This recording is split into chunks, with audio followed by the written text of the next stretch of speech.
तो हम लोगों ने कल बात की थी उत्तराखंड लोक सेवा आयोग की। आज भी उसी उत्तराखंड लोक सेवा आयोग जो पीसीएस का फॉर्म आया है उसके विस्तृत विज्ञापन की बात करेंगे, और जो आप लोगों ने डिमांड की थी कि सर इसका सिलेबस क्या है, कौन भर सकता है, कौन नहीं भर सकता है, कब पेपर होगा, कैसा पैटर्न है, क्या सी सेट है या नहीं है, इन सब पर डिस्कशन करेंगे डीप में। एक तो जो पहला विज्ञापन आया था वो आप जानते थे 10 अगस्त से 30 अगस्त तक भरना था, तब उसमें जो पोस्टें थी। अब उसमें जो कल विज्ञापन आया है, विज्ञापन वही है, बस उसमें 94 पोस्ट और ऐड कर देंगे। जो पहले 224 पोस्ट थी उसमें 94 ऐड करके अब 318 पोस्ट कुल हो गई हैं। इसमें डिप्टी कलेक्टर की पोस्ट भी बढ़ी है, एसडीएम की पोस्ट भी बढ़ी, पहली बार तो ये। तो जो उत्तराखंड पीसीएस की हम लोग बात कर रहे हैं, उस पीसीएस में आप ये देख लीजिए, पीसीएस 2021। एक तो इनके यहाँ फॉर्म हर साल नहीं आता, इसलिए आप इसको जरूर भरें। 2016 के बाद ये फॉर्म आया हुआ है ना, यानी कि 5 साल तो हो गए फॉर्म आने में। तो आप लोग निश्चित रूप से इसको अप्लाई करें। अब जो बाकी बात है वो देख लीजिए। जो आप लोग कह रहे थे कि आवेदन कौन भरेगा नहीं, तो इसमें पहली बार तो आप ये जान लीजिए कि भारत का नागरिक, यानी कि आप कहीं के भी हों आप भर सकते हैं फॉर्म, है ना। वो जो बाउंडेशन है कि लोकल वाले, वो लोअर में लागू है। जो लोअर पीसीएस होता है उत्तराखंड का, वहाँ पर अदर स्टेट के नहीं भर सकते हैं। लोअर पीसीएस का फॉर्म अदर स्टेट वाले नहीं भर सकते हैं। बट ये क्या है, चूंकि अपर पीसीएस है ना, तो इस पे आप, चूंकि ये पीसीएस है और अपर है, इसलिए इसमें सभी राज्य के, चाहे यूपी के हों, चाहे एमपी के हों, चाहे किसी भी राज्य के हों, आप लोग फॉर्म भर सकते हैं। इसमें कोई डाउट नहीं है, निश्चित रूप से भर सकते हैं। अगर कुछ पोस्टों की बात कर लें, हालांकि जब फॉर्म आया था तब उसमें डिप्टी एसपी की पोस्टें ही थी, एसडीएम की पोस्टें नहीं थी, लेकिन अब उसमें जुड़ गई हैं। तो पहला तो उस वक्त जो था वो डिप्टी एसपी था, वो आप सब जानते हैं ना। उस वक्त कुल पोस्टें 10 थी, हालांकि अब इसमें बढ़ चुकी हैं, तो आप वो देख लीजिए। और वित्त अधिकारी की पोस्टें थी उसमें, है ना। एआरटीओ की पोस्टें, अच्छी पोस्टें एआरटीओ की, है ना। डिप्टी एसपी वाली भी पोस्टें हैं इसमें। सहायक उद्योग निबंधक, उप निबंधक, बीडीओ की अच्छी पोस्टें हैं, है ना। जो ब्लॉक डेवलपमेंट ऑफिसर, खंड विकास अधिकारी, अच्छी पोस्टें यहाँ पर देखो दिखाई हुई हैं, है ना। आपका निबंधक की हैं, सहायक श्रमायुक्त की हैं, और उप शिक्षा अधिकारी जिसे आप बोलते हैं उसकी पोस्टें, अच्छी पोस्टें 31 पोस्टें थी इसमें, है ना। अच्छी खासी पोस्टें इन्होंने दे रखी हैं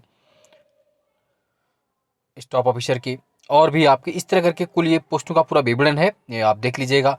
उद्यान, मशरूम, खाद्य, है ना, जिला एनटी की पोस्टें भी है इसमें, परिवहन कर अधिकारी, बाल विकास परियोजना अधिकारी। तो उस वक्त कुल 224 पोस्टें थी। हालांकि ये देखिए, जब विज्ञापन था तब 224 पोस्टें, कितनी थी, 224। अभी कल जो आई वो 94 और ऐड हो गई। उसमें अच्छी खासी मात्रा में अच्छी पोस्टें ऐड हुई हैं। तो दोनों को अब जोड़ लें तो अब पोस्टें कितनी हो गई हैं, 318 पोस्टें हो गई हैं, है ना। तो इस बात को आप याद रखें। और जो योग्यता है वो सब में, जैसे जनरल, आप जानते हैं कि किसी विधि में स्नातक की उपाधि हो, है ना, यानी कि जो स्नातक उपाधि वही इसको भर पाएगा। बाकी सब में अलग अलग योग्यता है। जैसे वित्त अधिकारी में भी सिर्फ स्नातक चाहिए, कोई दिक्कत नहीं। एआरटीओ में भी खाली आपको स्नातक चाहिए, है ना। इन सब में जो, जैसे आपका जिला पूर्ति अधिकारी, इसमें भी आपको खाली स्नातक, है ना, ग्रेजुएशन चाहिए। एआरटीओ में भी आपको सिर्फ स्नातक चाहिए। वीडियो में भी सिर्फ आपको स्नातक चाहिए। तो बहुत सी पोस्टें हैं जो सिर्फ सामान्य के लिए हैं। हाँ, जैसे निबंधक हो गए या सहायक समाज, उसके लिए समाजशास्त्र या वाणिज्य के लिए, डीपीआरओ के लिए चाहिए, गन्ना आयुक्त वगैरह। तो इन सब पोस्टों के लिए स्पेशल में कुछ कुछ चाहिए, वो अलग है। आप पूरा विज्ञापन मैं आपको डाल दूंगा टेलीग्राम ग्रुप पर। आप जो टेलीग्राम ग्रुप है हमारा, उस टेलीग्राम ग्रुप में, जहाँ पर अनुपम सर जीएस ग्रुप के नाम से, उसमें आप ज्वाइन कर लेंगे, वहाँ से पूरा आपको विज्ञापन ही मिल जाएगा। और पहले भी डाला हुआ है मैंने। तो अगर ये हम लोग देख रहे हैं, ये देख लीजिए, जो पुलिस नियमावली, उसके हिसाब से कुछ बच्चे पूछते रहते हैं। जो डिप्टी एसपी के लिए है, उसके लिए सामान्य एवं अन्य वर्ग के लिए 167.7, है ना, लगभग 168 सेंटीमीटर लंबाई चाहिए, जरूरी होता है। तो जब फॉर्म भरे तो बात देख लें कि जो डिप्टी एसपी वगैरह हैं उसके लिए 167.7, लगभग 168 सेंटीमीटर की लंबाई। और फीमेल्स के लिए 152। बाकी के लिए इसमें दिया हुआ है कि एसटी के लिए कितना, पर्वतीय क्षेत्रों के लिए कितना, वो सब दिया हुआ है इसमें, है ना। सामान्य अभ्यर्थियों के लिए सीने की माप 78.8 सेंटीमीटर है, फुलाने पर 83.8 ये दिया हुआ है। वजन सिर्फ वुमेन्स के लिए है। और उत्तराखंड पुलिस सेवा नियुक्त अभ्यर्थी की एक आंख 6/6 और दूसरी आंख 6/9 से कम दृष्टि नहीं होनी चाहिए। अतः बिना चश्मे के दाहिने हाथ से काम करने वाले अभ्यर्थियों के लिए दाईं आंख 6/6 और बाएं हाथ से काम करने वाले अभ्यर्थियों की बाईं आंख 6/6 होनी चाहिए। बिना चश्मे के दाहिने हाथ, लिखा हुआ है, बिना चश्मे के दाहिने हाथ से काम करने वाले अभ्यर्थियों के लिए दाईं आंख 6/6, बिना चश्मे के। बहुत महत्वपूर्ण बात है ना, बिना चश्मे के। और जो बाएं हाथ से वो 6/5 होनी चाहिए ना। वर्णदाता और भयंगापन नहीं होना चाहिए। अभ्यर्थी का सटा घुटना, सपाट पैर, बोल है, हकलाना, विकलांगता हुए, है ना, वो इस प्रकार की प्रमाण पत्र नहीं होने चाहिए मतलब। और जो एज देखिए कितनी महत्वपूर्ण है, जो लोग यूपी में कम एज वहाँ पर भर सकते हैं, एज की जो डेट इन्होंने दी है वो कब दी थी, 1 जुलाई 2021 को न्यूनतम 21 वर्ष और अधिकतम 42 वर्ष, यानी कि मिनिमम एज 21 है और मैक्सिमम एज कितनी है 42 वर्ष। यूपी में 40 वर्ष ही होती है, यहाँ पर 42 वर्ष। तो आपको और भी मौका, 42 वर्ष तक आप फॉर्म भर सकते हैं, है ना। बाकी को जो है वो आयु सीमा में छूट अकॉर्डिंग टू रिजर्वेशन होगा, जैसा भी उनका प्रोफार्मा यहाँ पर दिया होगा। देखिए राष्ट्रीयता लिखा ना, भारत का नागरिक हो, सीधी सी बात है ना, तो यानी कि आप भर सकते हैं, इसमें कोई दिक्कत नहीं है कि सिर्फ वही। बाकी कैसे कैसे फॉर्म भरना उसका आपने भर लिया है जिन लोगों ने, उनमें कोई दिक्कत नहीं है। जो शुल्क की बात कर रहे हैं कि कितना शुल्क लगना है, तो जनरल है, चूँकि बाहर के बच्चे सभी जनरल अकाउंट होंगे, यूपी, एमपी, झारखंड, जहाँ अदर स्टेट के जितने भी बच्चे हैं वो किसी भी कैटेगरी के हों, वो सिर्फ जनरल में अकाउंट होंगे, तो उसका फीस 150, इतना टैक्स, कुल मिलाकर 176.55 रुपीज़ का इसमें ट्रांजेक्शन शुल्क लगना है, वो आप देख लीजिए। प्रारंभिक परीक्षा एक छटनी परीक्षा, एक स्क्रीनिंग परीक्षा है, जिसके अंक मुख्य परीक्षा और साक्षात्कार के अंकों में नहीं जोड़े जाएंगे, आप सब जानते हैं। जो प्रारंभिक परीक्षा होगी, 2 प्रश्न पत्र होंगे, एक जीएस का, एक सीजर का, और इसमें निगेटिव मार्किंग है। कैसी है? Negative marking. अब याद रखिए जो महत्वपूर्ण हुआ है, सी सेट के पहले नंबर जुड़ते थे, उत्तराखंड में क्या होता था, सी सेट के नंबर ऐड, अब क्या हो गया, केवल क्वालिफाइंग है। बहुत ध्यान से सुनिए, बहुत बड़ी डिमांड थी वहाँ पर, इसलिए सी सेट सिर्फ और क्या रह गया है, क्वालिफाइंग हो गया है। अब उसके मार्क्स नहीं जुड़ेंगे, आपको न्यूनतम 33% अंक लाना है, यानी कि मेरिट स्लिप जीएस से बनेगी। ध्यान से पढ़ लीजिए, इसमें लिखा हुआ है, प्रारंभिक परीक्षा में द्वितीय प्रश्न पत्र सामान्य बुद्धिमत्ता परीक्षा वस्तुनिष्ठ प्रकार अहर्कारी प्रकृति का होगा, जिसमें समस्त श्रेणी के अभ्यर्थियों को न्यूनतम 33% अंक प्राप्त करना अनिवार्य होगा। प्रारंभिक परीक्षा का परिणाम प्रथम प्रश्न पत्र सामान्य अध्ययन के प्राप्त अंकों के आधार पर, यानी कि सिर्फ जीएस के अंकों के आधार पर मेरिट बनी, जैसी यूपी बनती है ना, ठीक है। तो ध्यान रखिए, वहां पर सी सेट क्या हो गया है, अब क्वालिफाइंग हो गया है ना। बाकी परीक्षा तिथि और समय बाद में आपको बता दिया जाएगा, उत्तरकंजी प्रकाशित जो भी है। मुख्य परीक्षा की अगर बात कर लेते हैं इसमें हम, तो देख लीजिए, प्रारंभिक परीक्षा में जो सफल होंगे उनको मुख्य परीक्षा में बुलाया, उसका अलग से चालान होगा, वो पूरी बात अलग से इसमें कुछ। हाँ, जो मेन एग्जाम है, मुख्य परीक्षा सिर्फ 2 शहरों में होगी, कहाँ कहाँ पर होगी, हल्द्वानी एवं हरिद्वार, मतलब कुमाऊं मंडल में हल्द्वानी होगी और गढ़वाल मंडल में हरिद्वार में, यानी कि 2 सेंटर मुख्य परीक्षा करेंगे, हल्द्वानी एवं हरिद्वार, याद रखें इस बात को। और प्री के जो सेंटर हैं वो देख लीजिए। अच्छा, मेंस में दिया कैसे लिखना है कि पेंसिल से लिखेगा उत्तर मूल्यांकन नहीं होगा, मिश्रित भाषा लिखने पर 5% अंकों कटौती, मतलब अगर आप हिंदी में लिख रहे हो तो हिंदी में लिखिए, इंग्लिश में लिख रहे हो तो इंग्लिश में, अगर आपने इंग्लिश में लिखा, हिंदी इंग्लिश दोनों मिक्सअप में, तो प्रति प्रश्न 5% अंक काट लिए जाएंगे, यानी कि मेंस में आपको सिर्फ एक ही लैंग्वेज में लिखना है। प्रश्न संख्या ना लिखने अथवा गलत लिखने पर 1 अंक काट लिए जाएंगे, मतलब प्रश्न संख्या भी ध्यान से लिखें। प्रश्न का खंड ना लिखने अथवा गलत लिखने पर 1/2 अंक काट लिए जाएंगे। प्रश्न का उपखंड लिखने पर 1/4, मतलब आपको बहुत सावधानी बरतनी है कि प्रश्न संख्या सही लिखें, मतलब उस पर भी 1 अंक, अगर गलत खंड नहीं लिखा उसका उपखंड, जैसे एक का या गा, जो भी आपको बड़ी सावधानी से लिखना है। असंगत, धार्मिक चिन्ह, आपत्तिजनक शब्दावली प्रयोग करने पर 1 अंक की कटौती की जाएगी। अनेक बार अनुक्रमांक लिखने पर भी 2 अंकों की कटौती की जाएगी, मतलब बहुत खतरनाक पॉइंट है इनको। नाम अनुक्रमांक बार लिखने पर 3 अंकों की कटौती, आप्रसंगिक बातें 4 अंक काट लिए जाएंगे। परीक्षक से अपील करने में 2 अंक, इस तरह करके 5 अंक कुल मिला के। नीली और काली स्याही के अतिरिक्त अन्य रंग की स्याही प्रयोग करने में प्रति प्रश्न 2 अंक की कटौती होगी, है ना। जो कुछ लोग बना देते हैं चार्ट में अदर, तो सिर्फ और सिर्फ नीली और काली, ब्लू एंड ब्लैक इंक का प्रयोग करना है, इसके अतिरिक्त प्रयोग करने पर 2 अंक काट लिए जाएंगे। साक्षात्कार की बात उन्होंने दी, जो मेंस क्वालिफाई करेंगे वो आएंगे, तो सामान्य निर्देश बताने की कोई आवश्यकता नहीं है, आपने पढ़ ही लिया है पूरा, है ना, कैसे कैसे इसमें आरक्षण है, क्या है। अब जो न्यूनतम निर्धारित अंक हैं उसकी भी बात कर लेते हैं हम लोग, क्या है देख लीजिए। अच्छा, जो प्री है, प्री के सेंटर आप सबने भरे होंगे, कहाँ कहाँ है, अल्मोड़ा, रानीखेत, चंपावत, पिथौरागढ़, नैनीताल, हल्द्वानी, रुद्रपुर, खटीमा, बागेश्वर, पौड़ी, श्रीनगर, कोटद्वार, गोपेश्वर, नई टेहरी, रुद्रप्रयाग, उत्तरकाशी, देहरादून, ऋषिकेश, हरिद्वार, रुड़की, ये सब क्या है आपके 20 सेंटर हैं जो प्री के लिए। मेंस में 2 ही सेंटर हैं, हल्द्वानी और हरिद्वार में, है ना, लिखा हुआ मुख्य लिखित परीक्षा हल्द्वानी और हरिद्वार में होगी।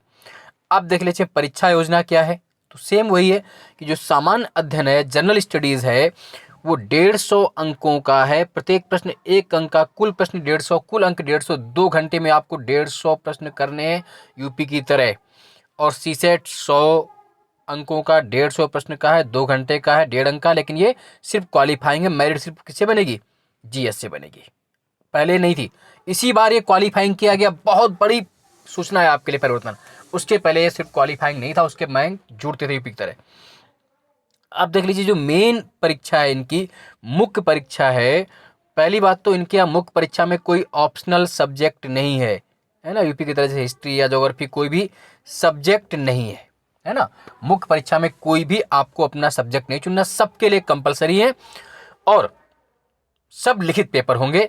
तो जो पहला पेपर है आपका लैंग्वेज का होगा, जिसमें हिंदी इंग्लिश दोनों आने, 300 अंकों का पेपर होगा और 3 घंटे का।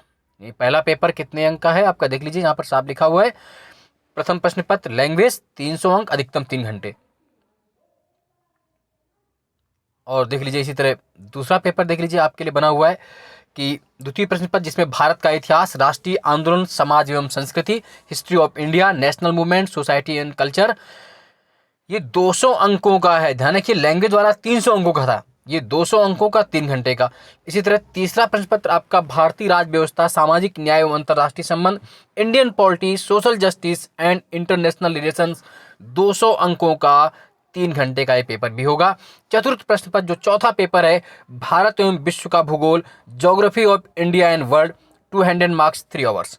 पांचवा पेपर जो होना है, आर्थिक एवं सामाजिक विकास, economic and social development,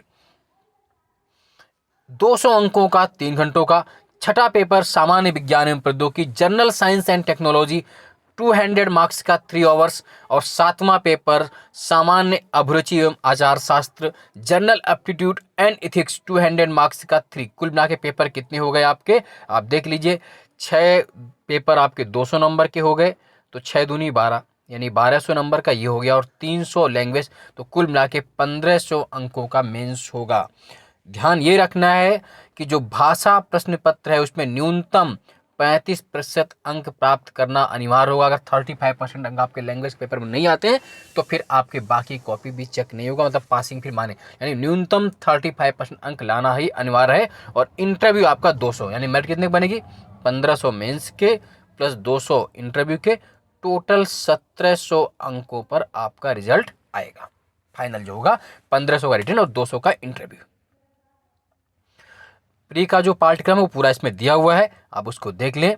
Bharat का इतिहास, संस्कृति एवं राष्ट्रीय आंदोलन पूरा उसमें है ना, जो भी आएगा पूरा पढ़ लीजिएगा, बहुत लंबा है। उत्तराखंड का इतिहास संस्कृति पढ़नी है आपको, भारत एवं विश्व का भूगोल पढ़ना है, और भारतीय राज व्यवस्था पढ़नी है, अंतर्राष्ट्रीय संस्थाएं पढ़नी है, भारत का संविधान पढ़ना है, भारतीय राजनीति पढ़नी है, पंचायती राज पढ़ना है, लोक नीति पढ़नी है, मौलिक अधिकार, उत्तराखंड की राज व्यवस्था पढ़नी है, आर्थिक एवं सामाजिक विकास पढ़ना है, अंतर्राष्ट्रीय जो संस्थान है WTO IMF वगैरह वो पढ़ने हैं, उत्तराखंड की इकोनॉमिक्स पढ़नी है, सामान्य विज्ञान एवं प्रौद्योगिकी, परिस्थितिकी एवं पर्यावरण, भौतिकी, फिजिकल विज्ञान जागरूकता, जीव विज्ञान, वैज्ञानिक परिभाषिक शब्दावली, राष्ट्रीय और अंतर्राष्ट्रीय महत्व की समसामयिक घटना, मतलब करंट, राज्य राष्ट्रीय अंतर, ये सब पढ़ना है आपको।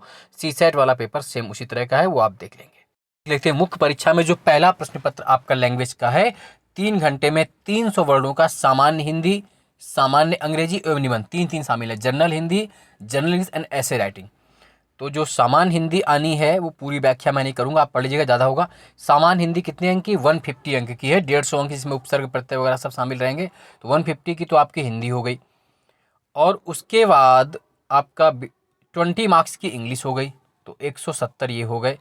और उसके बाद 130 नंबर का ऐसे, यानी कि 150 + 20 + 130, 150 की हिंदी, 20 की इंग्लिश बहुत बड़ी नहीं जो घबराते हैं इंग्लिश से, और 130 के ऐसे। तो ऐसे आपको 5 कितने ऐसे लिखने हैं, एक ही भाषा में, हिंदी तो अंग्रेजी, लगभग 500 शब्दों के, और खंड खा में 700, मतलब 2 ऐसे लिखने, एक में आपको 500 शब्दों का लिखना है और एक में 700 शब्दों का। तो जो पहला है ऐसे वो 55 अंक का होगा, उस पे जो ऐसे लिखना है आपको उत्तराखंड की सामाजिक संरचना, इतिहास, संस्कृति एवं कला पर, social structure, history, culture of art and Uttarakhand, मतलब पहला ऐसे आपको उत्तराखंड से ही लिखना है, चाहे उत्तराखंड का आर्थिक एवं भौगोलिक परिदृश्य एवं पर्यावरण हो, इकोनॉमिक एवं geographical scenario of environment of Uttarakhand, Uttarakhand का चाहे साहित्य हो, लिटरेचर ऑफ उत्तराखंड हो, चाहे उत्तराखंड में महिला सशक्तिकरण, चुनौतियां एवं संभावनाएं, वुमेन एम्पावरमेंट इन उत्तराखंड, चैलेंजेस, पावर्टी, बिल्कुल 4 टॉपिक इनमें से एक पर लिखना, उत्तराखंड पर लिखना है। और दूसरा जो 75 अंक का ऐसे लिखना है, उसके भी टॉपिक दिए हैं, भारतीय अर्थ एवं राज व्यवस्था हो, चाहे विज्ञान एवं तकनीकी हो, आपदा प्रबंधन हो, समसामयिक घटना चक्र हो, या विश्व सुरक्षा मानवाधिकार, है ना। तो इस तरह करके आपको ये लिखने हैं। ऐसे 2 ऐसे हैं, एक ऐसे जो उत्तराखंड से लिखना है वो 55 अंक का है, और जो बाहर से लिखना है वो 75 अंक का है। कुल मिला के ये 130 अंक के ये ऐसे हो गए। इसमें 35% अंक मिनिमम लाना जरूरी है। फिर दूसरा पेपर तो आपको मालूम है, भारत का इतिहास, राष्ट्रीय आंदोलन, समाज एवं संस्कृति है, पूरा इसमें व्याख्या दी, क्या क्या पढ़ना वो आप देख लें। तीसरा पेपर जो है आपका वो देख लीजिए क्या है, भारतीय राज व्यवस्था, सामाजिक न्याय और अंतर्राष्ट्रीय संबंध है इसमें, है ना। तो इसमें भी पूरा अलग अलग नहीं डिस्कस करेंगे, बहुत लंबा है वो, आप पूरा वही है जो पढ़ना है आपको पहले से। और जो चौथा पेपर आपका है वो भारत एवं विश्व का भूगोल है, विश्व का भूगोल है, इंडियन ज्योग्राफी है, पूरा ये पढ़ना है आपको। पाँचवा आर्थिक एवं सामाजिक विकास है, इकोनॉमिक एंड सोशल डेवलपमेंट है। जो छठा पेपर आपका होना है वो आपका है सामान्य विज्ञान एवं प्रौद्योगिकी, किसका है, सामान्य विज्ञान एवं प्रौद्योगिकी, जनरल साइंस एंड टेक्नोलॉजी का पेपर है। और सातवां पेपर जो आपका है मेंस में वो आपको किसका है, सामान्य अभिरुचि एवं आचार शास्त्र, इसमें डिवाइडेशन है, जनरल एप्टीट्यूड एंड इथिक्स। इसमें क्या है, जो सामान्य अभिरुचि वाला है वो 120 अंक का, इसमें रीजनिंग और मैथ है, यानी कि रीजनिंग और मैथ भी लिखित परीक्षा में आएगी 120 अंकों की। और जो इथिक्स है वो कितने नंबर का है, आचार शास्त्र साफ लिखा हुआ है इसमें, देख लीजिए आचार शास्त्र में साफ लिखा हुआ है, देख लीजिए कितने अंक का है, 80 अंकों का है। कितने अंकों का, 80 अंकों का है। तो इस तरह करके ये हमारा पूरा सिलेबस समाप्त हुआ। और होप जो इसकी है, संभावना जो इसकी प्री की है वो मार्च अप्रैल में जाकर के इसका प्री होगा। कब तक होगा, मार्च अप्रैल के आसपास होगा। आप निश्चित रूप से इस फॉर्म को भरें और आकर के इसको करें। ठीक है, धन्यवाद।